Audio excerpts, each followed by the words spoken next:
저희 키워드가에 우주항공이랑 반도체가 있어요. 자, 오늘은 우주항공부터 볼까요? 반도체부터 볼까요? 자, 이 두 가지의 선택지를 이렇게 주시면 제가 이제 반도체부터 한번 살펴보도록 네. 하겠습니다. 그러면 제가 질문 네. 드리도록 하겠습니다. AI라는 큰 틀로 봤을 때 돈을 버는 섹터라고 하면 저는 아무래도 반도체와 전력 설비가 생각이 나거든요. 이 AI 시대가 좀 변하지 않고 크게 간다고 한다면 주도 섹터 중에 하나가 반도체가 있다라는 이야기가 많이 들립니다. 그렇다면 AI 버블론이 불거졌을 때 오히려 흔들릴 때 반도체주를 좀 저가 매수의 기회로 잡아보는 건 어떨지 궁금한데요. 일단 질문 자체가 굉장히 좋은 것 같아요. 일단 사실상 이제 이 투자자분들이 제일 힘든 게 반도체도 좋고 AI가 좋은 걸 누구라도 다 알아요. 알지만 시장에서는 그 반응이 지금 어때요? 뜨뜻미지근하죠. 오히려 하락이 나오기도 있습니다. 그러다 보니까 AI를 지금 투자를 해도 되는 것인가, 반도체를 투자해도 되는 것인가, 많은 분들이 조금 의아해하실 텐데, 자, 지금부터 우리가 살펴봐야 되는 포인트들 같이 보도록 하겠습니다. 첫 번째, 반도체 지금 투자할 수 있는 메리트가 있을까요? 자, 저는 당연하게 있다라고 생각을 해요. 아시겠지만 지금 반도체가 부각되는 이유가 결국에는 그 최상단에 AI가 있기 때문이거든요. AI가 계속 올라가면 기술이 개발되면 개발될수록 자연스럽게 그 기술을 뒷받쳐줄 수 있는 게 반도체이기 때문이에요. 그래서 이 반도체가 같이 따라 붙어줘야 AI도 그만큼 기술의 고도화를 이룰 수가 있다는 얘기죠. 근데 아시겠지만 AI, 반도체, 그 반도체에서도 여러 가지가 나뉘어요. 뭐 D램, 뭐 HBM, 뭐 유리기판 등등등등. 그 안에는 또 뭐가 있어요? 그것을 만들고자 하는 부품들이 있겠죠. 소재, 부품, 장비들. 지난 시간에는 우리가 최하단에 있는 반도체 소부장 재료들을 좀 살펴봤다면 오늘은 그 중간 단계에 있는 반도체를 한번 살펴볼까 해요. 자, 우리가 아는 반도체, 제가 이영영 MC에게 질문을 하나 드려보도록 하겠습니다. 자, 반도체에 대해서 떠오르는 거 혹시 다른 사람에게 설명할 수 있다라고 한다면 어떤 걸 떠오르시나요? 설명은 잘 못하지만 네. HBM? 맞아요. 시청자분들께도 한번 제가 질문을 드려볼게요. 네. 자, 반도체 하면 뭐부터 떠오르세요? 라고 한다면 자연스럽게 대표적으로 딱 떠오르는 게 삼성전자, 아, 그쵸. 엔비디아, 네. HBM. 당연스럽게도 그 사업을 영위하고 있는 기업을 주로 떠올리게 되거든요. 네. 근데 우리가 이 산업적인 특성으로 보게 된다면 반도체는 뭐냐? 실제로 AI에서 중요한 구조라는 거예요. 뭐로 중요하냐? 연산하는 반도체와 데이터를 공급하는 반도체를 우리가 합쳐서 반도체라고 얘기를 해요. 연산하는 반도체는 자연스럽게 GPU라고 얘기를 하고요. 데이터를 공급하는 반도체를 D램이라고 얘기를 합니다. 이 두 가지를 합쳐서 비메모리 반도체와 메모리 반도체라고 얘기를 하죠. 그래서 우리가 이걸 두 개로 합쳤을 때 반도체라고 얘기를 할 수 있는 거예요. 당연스럽게도 뭐 삼성전자나 엔비디아나 틀린 말은 아니에요. 하지만 반도체가 뭐예요? 라고 물어봤을 때 우리가 AI를 만드는 거에서 이 연산하는 반도체와 데이터를 공급하는 반도체 그 두 개를 합쳐서 반도체라고 얘기를 한다라고 할 정도는 대단하다는 얘기죠. 자, 두 번째 페이지를 보도록 하겠습니다. 자, 그 중에서 우리가 살펴봐야 되는 내용. 지난 시간에는 우리가 뭐 유리기판도 살펴보고 다양한 테마들을 좀 살펴봤지만 오늘은 또 새로운 기술을 또 살펴볼까 해요. 자, 소캠에 대해서 얘기를 해볼 건데 왜 갑작스럽게 소캠에 대한 얘기가 나오느냐? 반도체도 여러 가지 섹터들이 있어요. 반도체가 원래 옛날에는 몇 년 전까지만 했을 때 딱 크게 세 가지만 나눴었습니다. 소재, 부품, 장비. 근데 AI가 개발이 되면서 이 AI에 대한 개발을 맞춰가기 위해 새로운 이 부품들이 생겨나기 시작을 해요. 아까 말했던 뭐 유리기판 대표적인 거죠. 그리고 뭐 액침 냉각 말 그대로 이 AI에 대해서 사용되는 반도체가 열이 굉장히 많아요. 화가 굉장히 많은 친구거든요. 근데 그 화를 식혀주기 위해서 여기에 대한 쿨링 시스템을 갖춰야 되는 게 그게 바로 액침 냉각이라는 거예요. 자, 거기에 더불어서 또 필요한 게 소캠이라는 것도 있습니다. 자, 근데 이번에 삼성전자가 엔비디아에게 이 테스트 물량의 소캠을 공급한다라는 이슈가 있어요. 엔비디아가 이 소캠을 가지고 무엇을 할 거냐? 자, 차세대 AI 플랫폼 베라루빈에 이 소캠을 탑재할 가능성이 있다라는 거예요. 그렇기 때문에 현재 시점에서는 여기에 맞게 시장에 대한 이 트렌드에 맞게 우리도 소캠에 대한 관련주를 또 살펴보고 공부할 필요가 있다는 거죠. 그러면 소캠이 대체 뭘까? 이게 또 가장 궁금하겠죠. 자, 그래서 지금부터 함께 살펴보도록 하겠습니다. 소캠은 뭐냐? 자, 제가 쉽게 표현을 할게요. 이영 MC, 네. 요리사예요. 이제 앞으로 요리를 하실 겁니다. 네네. 요리를 하실 건데 자, 지금 주방에 이 오븐은 내 바로 앞에 있고 냉장고는 저기에 있어요. 멀리 끝에 있어요. 혹은 조리도구는 저쪽 끝에 있습니다. 그럼 요리하기 편할까요? 불편할까요? 너무너무 불편할 것 같은데요. 그렇죠. 당연하게도 내가 바로바로 사용할 수 있는 냉장고는 내 뒤에 있어야 되고 조리도구는 내 바로 옆에 있어야 빨리빨리 내가 원하고자 하는 요리를 만들 수가 있겠죠. 자, 이 소캠은요.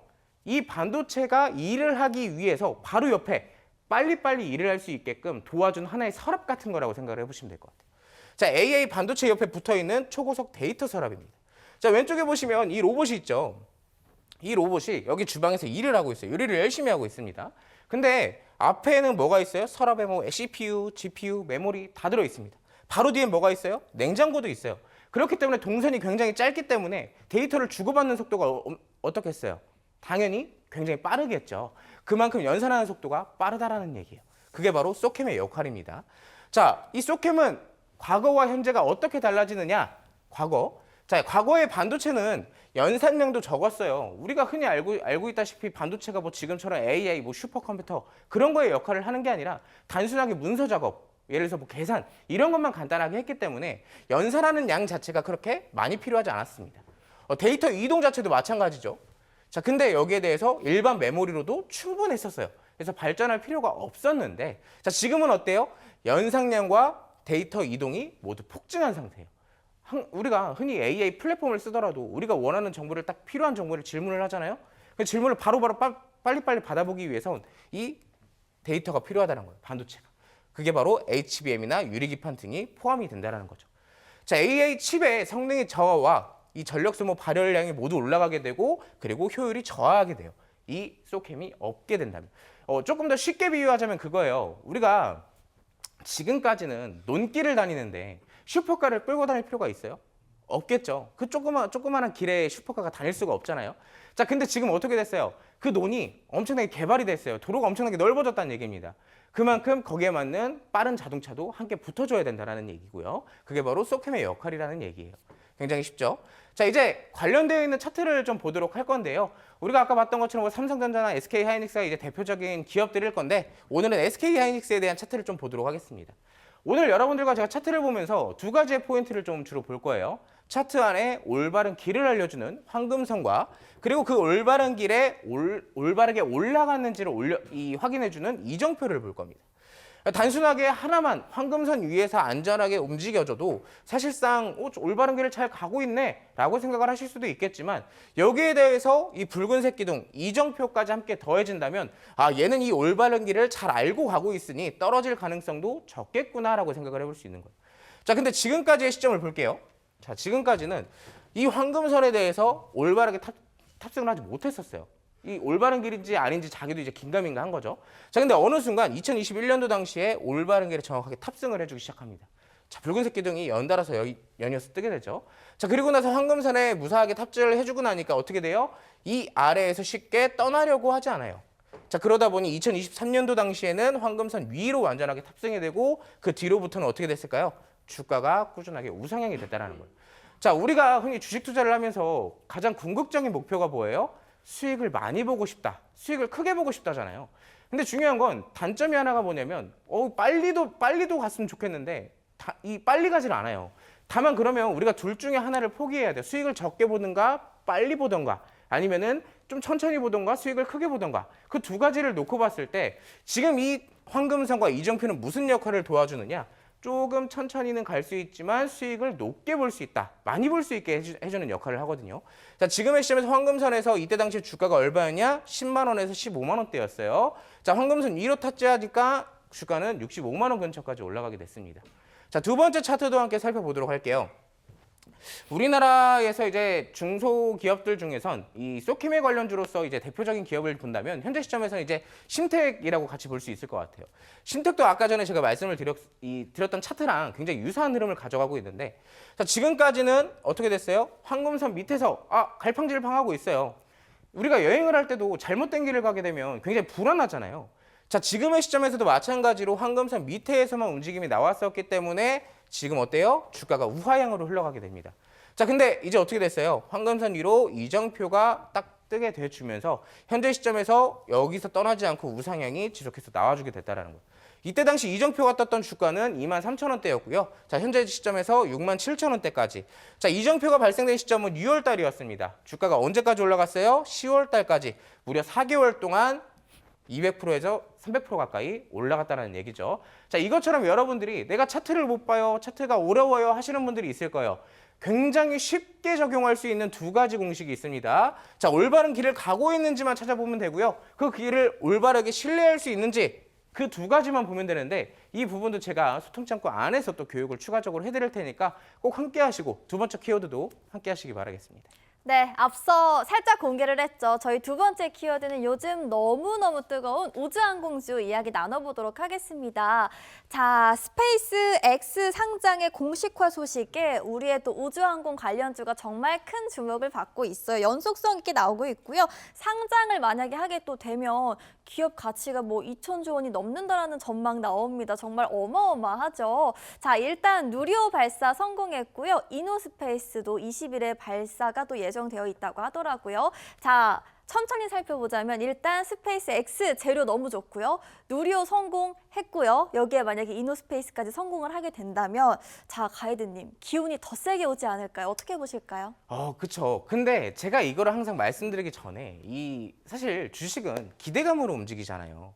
제가 한 2주 전쯤에 우주항공에 대한 교육을 한번 강의를 해드렸던 거 혹시 기억나시나요? 네, 누리호도 짚어주셨잖아요. 맞아요. 그때 누리호 발사 직전에 우리가 같이 함께 이 오마이 주식 방송을 통해서 제가 강의를 드렸었는데 그때 당시에 제가 이 로켓 발사 자체에 대한 의미가 큰 것인지 그 뒤에 같이 함께 오는 또 다른 산업이 더 큰 것인지 제가 그때 아마 풀어드렸을 것 같습니다. 어떤 거 있었죠? 같이 갈 수 있는 기업이요? 네, 같이 갈 수 있는 산업. 아, 산업이 우주항공 방산? 자, 이게 이제 사실 굉장히 중요한 부분인데 네. 제가 그때 당시에 누리호에 대한 얘기를 풀어드리면서 누리호의 과제가 뭐라 그랬어요, 여영 씨? 아, 누리호 과제 네. 잘 모르겠어요. 아, 너무 당당하게 얘기를 하시네요. 네. 누리호 사실 이 로켓을 우리나라에서 이제 민간 기업이 자체적으로 발사한 것 자체에도 굉장히 큰 핵심이 있었겠지만 그 로켓가 발사가 되고 나서 우리의 기술력으로 위성을 안전하게 궤도에 올릴 수 있는지 여기에 대한 테스트가 굉장히 중요하다고 했었잖아요. 그래서 로켓을 발사하는 것 자체도 굉장히 좋은데 자, 흔히 표현하자면 이거예요. 택시기사가 열심히 도로에 주행을 하고 있어요. 안에 승객이 없습니다. 그럼 택시기사는 돈을 벌 수 있을까요? 없을까요? 당연히 돈을 못 벌지 않을까요? 그렇죠. 그렇게 당연히 되면? 돈을 못 벌겠죠. 예. 자, 로켓과 위성도 마찬가지로 택시기사와 승객이라고 보시면 돼요. 로켓을 발사를 했지만 내려줄 손님이 없으면 로켓을 그냥 발사만 한 것뿐이에요. 그래서 오늘은 이 우주항공에 대해서, 이 우주위성에 대해서 함께 살펴보도록 하겠습니다. 자, 오늘 지금 전 세계적으로 굉장히 뜨겁죠. 스페이스 X, 스타링크 이 두 가지가 굉장히 키워드인데 그 중심에는 바로 이 위성이 있다라는 거예요. 자, 하늘 위에 깔리는 새로운 인터넷 산업 인프라를 이제 우리가 살펴볼 내용입니다. 자, 아시겠죠? 왼쪽에 이미지를 보시면 지구가 있어요. 지구 위에 뭐가 있어요? 위성들이 있습니다. 이 우주 산업, 위성을 만드는 기업들이 로켓에 위성을 싣고 자기네들의 위성 데이터를 쓰기 위해서 이 위성들을 궤도 위에 안전하게 올리는 산업들이 이제 올라가고 있는 거예요. 자, 근데 많은 분들이 아마 궁금해 하실 거예요. 아니, 지금도 인터넷 잘 쓰고 있는데 왜 굳이 저기까지 우주 위까지 올려서 위성을 쓰느냐라고 물어보실 건데 제가 이제 이호영 MC 이걸 질문을 드려보겠습니다. 혹시 최근에 배나 비행기 혹시 타보신 적 있나요? 최근에는 비행기 타본 적 있어요. 혹시 배를 마지막으로 언제 타보셨죠? 배는 제가 초등학생 때 탄 것 같아요. 6학년 때. 초등학교 6학년 굉장히 오랜 시간이 네, 지났네요. 기억도 잘 안 나요. 자, 그럼 그때 당시에는 일단 첫 번째 의아함이 있긴 한데 혹시 핸드폰을 그때 당시 사용하고 계셨었나요? 그때 핸드폰을 사용을 했죠. 그때 혹시 전화가 터지셨나요? 전화가 됐었나요 아, 그때? 배에서는 안 됐던 것 같아요. 그렇죠. 네. 그때 당시에 배에서도 그렇고 비행기에서도 그렇고 요즘에도 뭐 비행기를 타면 전화가 당연히 안 되잖아요. 자, 근데 이 우주에 위성을 올리게 되면 우리가 자연스럽게도 배를 탔을 때도 이 전파가 끊이지 않고 핸드폰을 쓸 수 있고 비행기를 타고 가면서도 그 핸드폰을 쓸 수 있다라는 거예요. 그래서 이제 전파가 끊이지 않는 산업이 바로 이 우주 위성이라는 거거든요. 자, 두 번째 페이지를 보면 과거 위성통신과 지금의 위성통신의 차이가 있어요. 자, 과거 위성통신은 일단 위성수 자체가 적었습니다. 그리고 거리도 굉장히 멀었어요. 속도도 굉장히 느렸고 가격도 굉장히 비쌌습니다. 그래서 사실 쓸 수 있는 사람이 많지 않았거든요. 자, 근데 지금의 시점에서는 어때요? 자, 지금의 시점에서는 각국에서 우주항공에 대한 산업을 굉장히 개발을 급속도로 하다 보니까 여기저기에서 막 로켓을 쏘고 있어요. 자, 근데 그러다 보니 이 전 세계적으로 이 지구 위에 위성이 엄청나게 많아졌거든요. 자, 그러다 보니까 적에도 위성 대량을 지금 배치하고 있는 상태고요. 지구와 가까워서 속도도 굉장히 빠른 상태입니다. 자, 그리고 여기에 위성 여러 개가 이어서 서로 하나가 고장이 나도 얘가 안 되면 제가 안 되면 또 제가 이렇게 서로 붙어 있기 때문에 이 끊이지 않는 속도가 굉장히 빠르게 연결이 되고 있다. 그게 이제 장점이거든요. 자, 그래서 이런 부분들을 봤을 때 그걸 지금 누가 사업을 영위하고 있느냐? 바로 스페이스 X입니다. 자, 이 스페이스 X가 진행하고 있는 사업 자체를 우리가 스타링크라고 얘기를 하는데, 자, 지금 보시면 왼쪽에도 지구가 하나 있죠. 지구가 있고 반짝반짝이는 별 같은 것들이 있습니다. 지금 지구 위에 떠 있는 위성의 개수가 몇 개일 것 같아요, 영임 씨? 지구 위에 떠 있는 거요? 네. 2,850개요. 아, 굉장히 수가 적게 부르셨어요. 근데 진짜요? 그마저도 이 스페이스 X가 띄운 위성의 개수만큼도 안 됩니다. 그만큼 지금 스페이스 X에서 띄운 위성의 개수가 이 지구를 뒤덮고 있는 상태거든요. 근데 한편으로 그런 생각도 들어요. 아니, 그만큼 위성이 많아지게 되면 나중에 우주 쓰레기는 어떻게 되느냐. 근데 이제 누가 그런 말을 하더라고요. 자, 그만큼 많이 사용하게 해서 매출을 많이 발생시키고 거기에 대한 케어도 하겠다. 그럼 자연스럽게 우주에 대한 걱정도 하실 필요가 없다 하게 되는 거겠죠. 자, 운영사 스페이스 X고요. 방식, 적에도 위성 수천 개를 지금 띄우고 있는 상태입니다. 아까 말했듯이 얘가 하나가 고장이 나도 그 옆에 있는 애가 커버가 되고 있기 때문에 사실상 끊을 걱정이 없다라는 얘기죠. 자, 목표 전 세계 인터넷을 커버하겠다. 아시겠지만 우리가 흔히 비교를 하면 그런 것 같아요. 전쟁을 하고 있습니다. 전쟁을 하고 있는데 자연스럽게 전쟁통에 이 지상에 있는 통신이 끊기게 되면 아군과 아군끼리의 소통이 안 되잖아요. 통신도 안 되고. 네. 그럼 자연스럽게 불리한 상황이 되는데 다른 적군은요. 스타링크를 사용해서 아니 통신이 안 된 상태에서도 막 전화를 하고 해요. 물론 군용 전용기가 뭐 따로가 있겠지만 자, 그런데도 불구하고 우리 아군과 적군은 여기에 대한 차이점도 있습니다. 그럼 당연히 이 전쟁에 대해서 승기는 누가 잡아가게 될까요? 통신이 되는 군대가 그쵸. 가져가게 되겠죠. 저도 그렇게 자, 생각했어요. 아, 그렇죠. 그럴 네. 것 같았어요. 자, 근데 중요한 건 그래서 이 스타링크처럼 이 적에도 위성 통신이 그만큼 중요해지고 있는 시점이다라고 보시면 될 것 같습니다. 자, 여기에 대해서 이제 스페이스 X가 상장하는 의미를 좀 살펴보실 필요가 있을 것 같은데요. 자, 이 스페이스 X가 상장하는 세 가지 포인트를 살펴보자면 첫 번째, 우주항공이 테마성이 아니라 산업으로 격상될 수 있는 이 하나의 포인트가 될 거예요. 자, 그리고 산업으로 격상이 됐기 때문에 글로벌 자금이 유입될 가능성이 굉장히 높아집니다.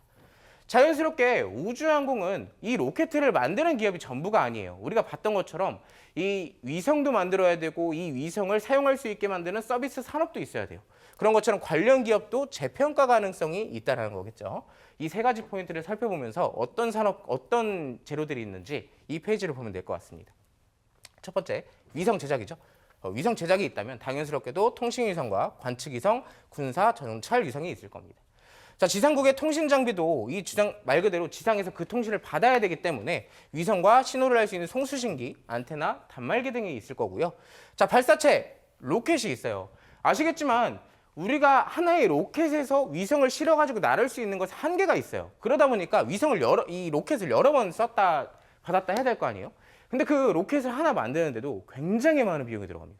그러면 우리가 여기서 이 비용을 절감할 수 있는 게 뭐가 있겠어요? 한번 발사를 했던 로켓을 다시 회수를 해서 재발사하는 능력도 필요하겠죠. 그게 이제 이 재발사의 재사용 기술이 핵심인 부분인데 이것도 마찬가지로 스페이스 X가 이미 실험을 하고 있어요. 몇 차례 이미 성공을 한 것도 이 결과로 나와 있거든요. 자, 서비스 산업도 방금 말씀드렸던 것처럼 이 우주항공 자체가 하나만 아니라 여러 가지 산업이 함께하는 산업이다라고 보시면 될 것 같습니다. 자, 그래서 이제 관련되어 있는 차트를 좀 보도록 할게요. 우리나라에서는 이제 한국 항공우주가 있죠. 자, 이 차트도 마찬가지로 지금까지는 황금선 밑에서 주가의 움직임이 강했습니다. 강했기 때문에 이 앞으로의 주가 흐름은 어때요? 바닥을 향해서 가고 있었죠. 근데 어느 순간 황금선 위로 이정표와 함께 올라타는 순간이 오게 돼요. 자, 이제부터는 올바른 길을 여기로 가면 돼요 라고 알려주는 겁니다. 자, 그럼 어떻게 됐어요? 자, 황금선을 따라서 안전하게 위로 가니까 이 황금선에 처음 올라탔던 주가가 5만 원에서 4만 원대 사이였다면 현재 12만 원대까지. 이 주가의 움직임도 마찬가지로 2년에서 3년 정도 걸리긴 했지만 안전하게 이렇게 주가가 올라가더라. 자, 이게 첫 번째 포인트입니다. 자, 두 번째. 자, 제가 얼마 전에 누리호 발사 직전에 여러분들께 우주항공 관련되어 있는 강의를 한번 해드렸던 적이 있다라고 얘기를 했었잖아요. 자, 그때 당시 제가 여러분들께 누리호와 함께 살펴볼 수 있는 보물지도를 갖고 왔다라고 했어요. 제가 그때도 이 옷을 입고 있었는데 지금도 이 옷을 입고 있네요. 자, 그때도 우주항공 얘기를 드렸어요. 제가 이때 당시에 이 차트를 이걸 드렸습니다. 자, 마찬가지로 주가의 횡보 흐름이 강했지만 다시 한번 황금선 위로 안착된 흐름이 나왔다라고 말씀을 드렸습니다. 자, 두 번째 페이지를 보면 그때 당시 주가가 여기였어요. 여기. 자, 그때 6,500원이었던 주가가요. 현재 한 달도 안 돼서 9,200원대까지 50% 가까이 올라갔다라는 얘기. 자, 이렇게 황금선을 우리가 잘 이용할 수 있다면 단기적으로도 수익을 볼 수 있지만 중장기적으로 봤을 때 더 높은 수익을 기록할 수도 있다. 공부하시기 굉장히 좋겠죠? 자, 그래서 제가 오늘 첫 번째 보물지도로 이걸 갖고 왔습니다. 마찬가지로 황금선 위에서 안전하게 흐름이 나오고 있는 종목인 거예요. 황금선 위에서 종목이 흐름이 나오고 있기 때문에 앞으로 추가적 상승도 예상이 되는 부분인 점. 자, 여러분들이 이 종목과 함께 황금선과 이정표에 대한 공부 해보고 싶다 하시는 분들은 꼭 소통짱구에 함께 하셔서 교육과 수익 모두 받아가시기 바라겠습니다. 네, 또 오늘 금요일인데 기운이 좋은 의상 또 입으신 만큼 오늘의 보물지도가 기다려집니다. 저희 이렇게 핵심 키워드 짚어보고 왔고요. 자, 오늘 이렇게 섹터를 열심히 공부했는데 관련해서 제대로 또 준비된 기업이 있다면 훨씬 더 든든하겠죠. 그래서 지금 시청하고 계신 여러분들께만 특별한 선물을 준비를 했습니다. 자, 바로 이상원 가이드의 종목 보물지도가 되겠습니다. 이 특별한 선물 얻어가실 수 있는 방법 알려드릴게요. 지금 화면 하단 보시면 QR코드 보이시죠? 휴대전화 카메라를 켜시고 아래쪽 QR코드에 가져다 대시면 연결 링크가 하나 뜨는데요. 링크를 클릭 딱 한 번만 해주시면 여러분들 눈앞에 오늘의 종목 보물지도가 활짝 펼쳐집니다. 자, 보물지도는 이상원 가이드가 직접 선별한 그 기회를 잡아볼 수 있는 비밀 공략주입니다. 대응하기 어려운 시장에서 여러분들을 수익의 보물섬으로 안내 도와드리니까요. 현명하게 활용해 보시는 것도 좋을 것 같네요. 자, 저는 잠깐 이상원 가이드의 교육 정리하고 금방 돌아오겠습니다.